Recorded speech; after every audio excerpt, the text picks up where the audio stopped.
Hey, this is Shaun with the Atlanta Tennis Podcast, powered by Go Tennis. Check out our calendar of Metro Atlanta tennis events at letsgotennis.com. And if you're a fan of Bull Shark Sports, go to shop.letsgotennis.com. Get yourself a hoodie or a hat. And while you're there, check out the Atlanta Tennis Monsters collection just in time for Halloween. Today, this is Youth Sports Talk with Coach Ben Hestley. Today's talk will discuss coaching in sports, the PitchCom specifically in baseball, as it's called, and coaching in professional tennis, and what this means for our kids. Ben, ready to talk youth sports? Yeah, let's go. Let's see where this conversation takes us. All right. Today's conversation starts with the question, how does what they do at the pro level affect our youth sports? Ben? Yeah, I think it's a good conversation to have. We're seeing so many changes at the pro level, and we all know that what happens at the pro level in any sport typically filters down and then eventually finds its way at the youth level. And how are these things that are happening at the top level of our sports gonna affect our kids and their experience playing whatever sport it is that they play? Well, and I think of the obvious nature, and if we take this literally, how does it affect our kids? Our kids watch professional sports on television. So are they moving things along? Are they only doing it because it is a television show? And we've got the pitch clock now and the shot clock, and we try to make things more efficient, but kids can't do any of that. They don't know where the third ball is, and it takes forever. And finding a baseball in kids' baseball, like these things aren't just as efficient at that level, but maybe it's just setting a good example. And in this case, I'm going to pick on the PitchCom because you and I talk about this, you, Ben, and I talk about this all the time, which is my complaint about baseball is that it's just constantly predetermined.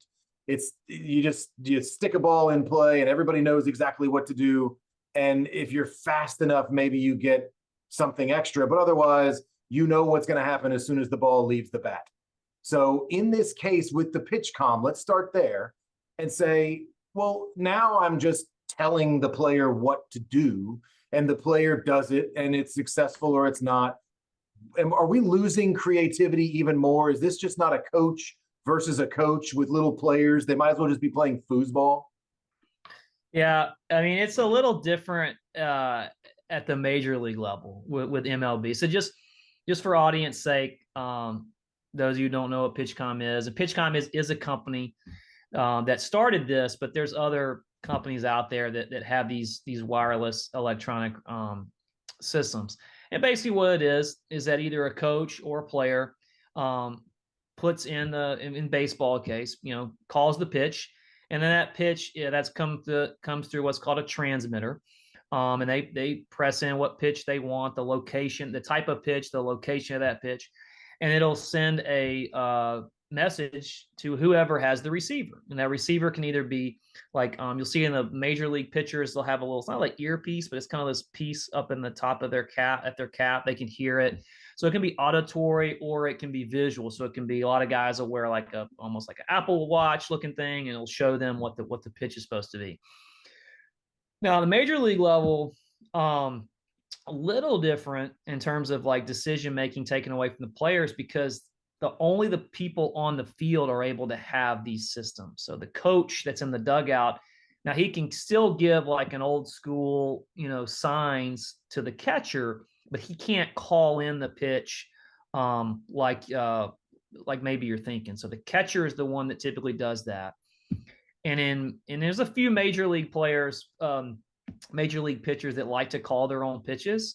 So they have the transmitter, and they're the ones that are actually pressing the buttons and calling the pitches. Now, at the college level, it's kind of been more wide open, where the coach can call into the pitcher what he wants done, and the catcher, the coach calls into the catcher what he wants done, and the catcher then relays that to the rest of the team. In Major League Baseball, the catcher and the pitcher can have a receiver. And there's only 3 other fielders that can have these receivers. Whereas in college baseball, anybody in the field, so technically you could have all 9 of your players could have these receivers, and everybody on the field know what the pitch call is, plus whatever defensive situational setup that the coach wants. And at some level, it's effective communication. Let's just make it a little more efficient. I don't have to do all my signs in baseball to try to keep the secrets, and we can keep our secret communications. But if we take this down to the little league level and say, okay, how does this affect our kids? And I get it. The kids aren't ready at some levels to make their own decisions. However, should they not be practicing making their own decisions? Should we not put them in situations to say, hey, yep, you chose the wrong pitch there, didn't you, kid? So they learn that? Or should we always just let the coaches decide and say, nope, you go left, then you go right, and that's what you're going to do, and we just take any autonomy out of it? Yeah, I think that's what happens, and I think that's what now PitchCom and that was developed to number one, sign stealing, right? And we don't need to dive into that. That's been a long issue in baseball, but take away some sign stealing by having these electronic devices that are hopefully encrypted and nobody can like hack into your system or whatever, which I'm sure is the next thing that's going to happen. Sure. But and then the other thing is time, right? Is like you just said, like, I mean, we have the pitch clock now in baseball. We're trying to make these games faster for the fans. I mean, I'm honestly, man, loving Major League Baseball more than I ever have from a time perspective. Even those of us who love baseball, man, we're not going to sit through 3 hours. And you talk about the days where you watch the Braves game and it's over at 11 p.m. and you're like, God, I mean, so, or you go to bed before the game's over, or you fall asleep before the game's over. But now it's like we watch a game, and I can watch a game with my son, and he can almost watch the entire game before he has to go to bed. It's like perfect. 9:30, game's over. Man, this is great. So it does do a lot for the sport in terms of the fans, the fan experience, and also speeding the game up. But let's bring it back to the youth level where now we've got these coaches. And are you developing the kids and allowing for creativity, allowing for decision making as a part of that? Or like you said, or are you just going to be like, hey, I'm Big Daddy, big league wannabe coach, and I've got my players out there and I can just position them however I want. And I tell my pitcher and catcher exactly what to do, exactly when, then are we setting them up for success down the road? And my thing is, your job as a youth sports coach is to prepare them for the next level of play that will probably not involve you. Or are you trying to win right now? Well, I think sometimes we get lost. That leads me to my next question. What's that? My next question is, I also think they're there to make better people. Your job is to be a good baseball coach and prepare them for the next level. But are you not a mentor? Are you not, more importantly, in my opinion, as a tennis coach, my job with your child, more importantly than tennis, is to teach them making good decisions and how to be a good human being and how to be a good person. I think that's more important than the sport, especially at the lower levels. Because at the higher levels, the kid's older, they become an adult, they get to make their own decisions. The coach can then actually just coach, and then you just got to keep them in and make sure they don't get arrested. But from a kid's point of view, yeah, I get it. Some coaches just want to win, and I don't mind if you just want to win, especially if you're helping my kid become a better kid, become a better person. And are we teaching them life skills as well, rather than just do this and do that? And my brain keeps going back to a foosball table and saying the coaches are just moving the players around and the players don't have any say in what happens, because they're not getting a chance to practice making a decision and suffering the consequences, or making a decision and collecting the reward for a great decision that worked out well. Yeah, and you see it all the time, right? Where kids are just they're told so much what to do that they're never able to make a decision for themselves. And that's not just sports, that's in life, That's the comparison I wanted to make. And so it starts at home. So this is, parents and coaches, and a lot of us coaches are parents as well. But giving our kids, if you want a child to have responsibility for something, you have to give them the opportunity to be responsible. Yeah. And that's what I'm missing in baseball. And I pick on baseball a lot. But if I take it back to tennis and we take that old school, I say back to tennis, we weren't there before. I'm going to now take it to tennis and say that old school mentality of that mano y mano kind of concept. The boxers, you got to go out and just take your hits, and you got to figure it out on your own. You've got to problem solve. You got to find the other guy's weakness or the other girl's weakness. You've got to figure it out. And so much of the coaching now is simply giving them, when the ball's hit to the shortstop and there's a guy on first, you do this and he does that, and the pitcher goes over there and they go there and we're done. It's like, okay, well, what if I wanted to do it this way, coach? Well, that doesn't often exist in baseball. There's no creativity. There's no surprising someone. Well, no, I mean, there could be, right? I mean, there are always exceptions to the rule, right? So the exception is the creativity? I'll give you an example. Like, let's just say that there's a runner at second base. Runner at second base, not a force. There's nobody at first. Okay. So the play is, if I'm the shortstop, ball's hit to me, I'm looking to get the out at first. I want to get the force out at first base, right? And we're talking less than 2 outs, right? Yep. Well, let's say the ball's fielded to me and I see the runner at second for some reason running to third base. Then I have a decision to make. Yep. If my third baseman sees this and he covers third, I can flip the ball to third, and even though it's not a force out, we can still get the lead runner out because that opportunity presented itself. I'm totally fine with that as a coach, but you have to be willing to do that. But if I don't get him out, then you're upset with me because I should have taken the sure thing and thrown it to first.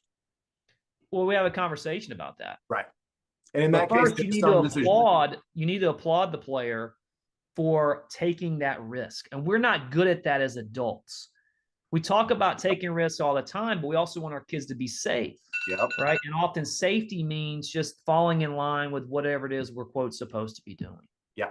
I'm not saying doing crazy stuff. I'm not talking about, and baseball kind of has predetermined things. This situation, do this. Yes. But my point is there are opportunities in a baseball game to sort of go off script, if you will, to make a play, right? I'll tell you one of the most genius plays I ever saw in baseball was a college game. Winning run was on third base. Okay. I think there was 1 out. Ball was hit foul to the left fielder. Okay. Now, normally the left fielder would catch the ball to get the out, right? Yeah, it's a fly ball. Because the guy on third can tag and run home, right? Exactly right. So the left fielder realizing in the moment, if I catch this ball, I get the out, but I'm going to be in a really bad position to try to throw the ball home and get the winning run out. So guess what he did? I would pretend to catch the ball, let it drop, see if I can get the guy to leave third base, and then it's a foul. It's a foul ball. So as soon as it hit the ground, everybody knew it was foul. Okay. Yeah. So he's already head that way. We know it's foul. And he just put his hands up, let it drop right there by the fence. And I was like, man, that is so genius. Like, so many people would have been so emotionally charged at that moment to make a play that you'd have made that play, and then like, oh crap, I totally forgot that this guy on third is going to now tag and score, and we're going to lose the game. Right. So there's just examples that, like, you have to still have some decision making, even in a situation where, the rules are pretty much written for you. Right. And I pick on baseball, and I know tennis isn't all creativity because there are if this, then that situations all the time. There are good decisions and bad decisions from a tennis point of view. But in this case, if we're looking at coaching and we're looking at the parent or the coach or whoever it is that's sending in messages or sending in signals, are we taking away some of the creativity of the decision making in those instances? And in that case, from a tennis point of view, if we just talk there for a second, how do we justify they can coach in pros, they can coach in college, high school coaches have some coaching opportunities, but I'm a parent sitting around going, oh my gosh, just hit it to his backhand 2 times in a row and you'd win this match. But I can't just share that with whether I'm a coach or a parent, I can't just share that with my 13-year-old. Yeah, and it's hard. I mean, I've had situations where And I've been lucky enough to coach some team tennis, and in team events, you can coach. You can coach on changeovers and things like that. You can't like just coach all the time, like baseball or football or basketball. But I think, man, there's such a learning opportunity to be provided there, because we always talk to the kid after the match. Well, man, if something happened in the first set, which was an hour and a half ago, and you want to talk to your player about that, they're not going to probably remember.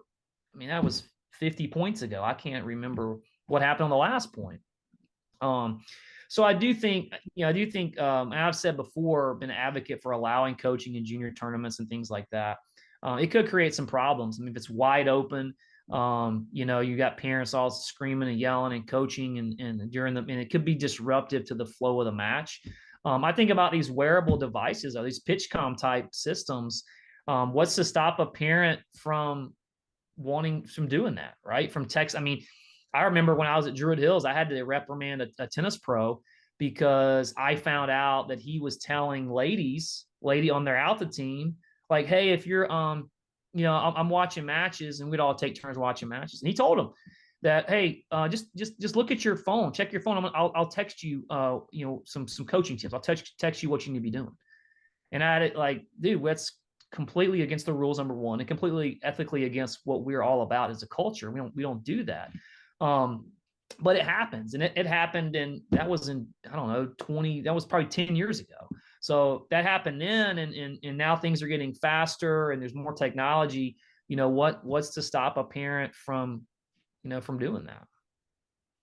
Well, I would guess policing, which is one of the more difficult things to do, is to have your roving umpires. And we have a friend of the show, Dave Matthews, who is an umpire and a tournament director, and he's got all kinds of stories of walking around just saying, "Hey guys, I need you to back up and stop talking to the kids." And those kinds of policing situations get difficult because it doesn't matter what the rules are. The parent is going to say, "Well, if I can shout out, hit it to his backhand," and I get, somebody yells at me, that's worth getting yelled at to get the information to my child. Yeah.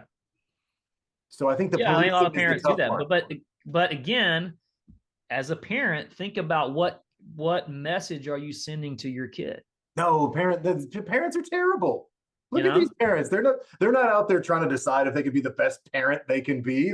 You just go walk around a tennis facility, walk around any sporting facility. You don't have a bunch of people going for parent of the year. No, because parent of the year nowadays is defined by the picture of your kid with the trophy on Facebook. Oh, well, in that case, they are going for parent of the year. And that unfortunately is how that unfortunately now in our society, unless we stop it, that's how we define ourselves. Yeah, that's right? true. We've redefined what is my parent of the kid year. playing? What tournament did my kid win? What is my kid doing now?